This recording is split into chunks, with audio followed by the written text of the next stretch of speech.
Hello everybody, ఈరోజు sweet house స్టైల్లో చెగోడీలు టేస్టీగా ఈజీగా ఎలా చేసుకోవాలో చూద్దాం. స్టవ్ పైన ఒక గిన్నె పెట్టేసి 1.5 కప్పు వాటర్ పోయాలి. కొంచెం సాల్ట్ వేయాలి.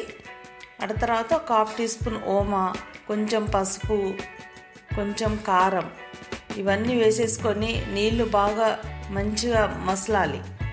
నీళ్లు బాగా మసిలిన తర్వాతనే మనం మైదా పిండి వేసుకోవాలి. 2 కప్స్ మైదా, 1.5 కప్ వాటర్ అయితే 2 కప్స్ మైదా తీసుకున్నాము. స్టవ్ బంద్ చేయొద్దు, మనం పిండి వేసినాక సిమ్లోనే ఉండాలి. ఇలా అంతా కలపాలి. ఆ తర్వాత ఒక టేబుల్ స్పూన్ ఆయిల్ పోసేసి మొత్తం కలపాలి. స్టవ్ ఆర్పేయద్దు, అలాగా వేడి మీదనే మంచిగా కలపాలి. అంతా కలిపినాక అలాగా వేడిగా ఉన్నప్పుడే ఒక బేషన్లోకి తీసేసుకోవాలి.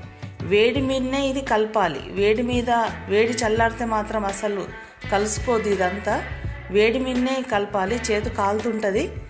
మాకు వేడి అలవాటే కాబట్టి వేడిది చేతుతోనే కలిపేస్తున్నాము. అలవాటు లేకపోతే మన గ్లౌజెస్ అన్న వేసుకోవాలి, లేకపోతే ఒక క్లాత్ వేసన్నా అదే వేడి మీద ముద్ద చేసేయాలి. ఇలా ముద్ద అయిన తర్వాత కొంచెం గట్టిగా అనిపిస్తే కొన్ని వాటర్ చల్లుకొని తడుపుకోవచ్చు.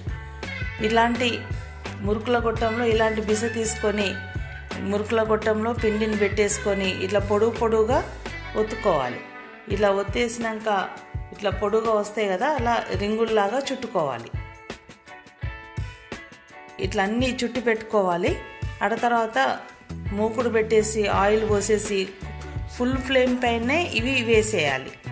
ఆ తర్వాత ఫ్లేమ్ కొంచెం తగ్గించుకొని మీడియం టు హై ఫ్లేమ్ పైన ఇవన్నీ మంచిగా కలర్ మారేదాకా ఫ్రై చేసేసుకొని తీసేయాలి.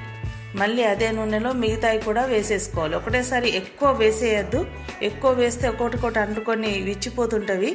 అలా కాకుండా కొన్ని వేసుకుంటూ నిదానంగా ఫ్రై చేయాలి. ఈ ఫ్రై చేసేటప్పుడు ఒకటి గుర్తుపెట్టుకోవాలి ఏంటంటే, అది వేసినాక వెంటనే మనం స్పూన్ పెట్టి కలపొద్దు.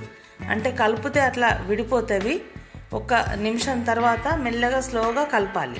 ఇలా అటు ఇటు వేసుకుంటూ మంచిగా గోల్డ్ కలర్ వచ్చే వరకు ఫ్రై చేసేసుకొని తీసుకోవడం అంతే. టేస్టీగా ఉండే చెగోడీలు రెడీ అయిపోయినాయి. చాలా టేస్టీగా, నోట్లో వేసుకుంటే కరిగిపోయేలాగా చాలా బాగొస్తాయి.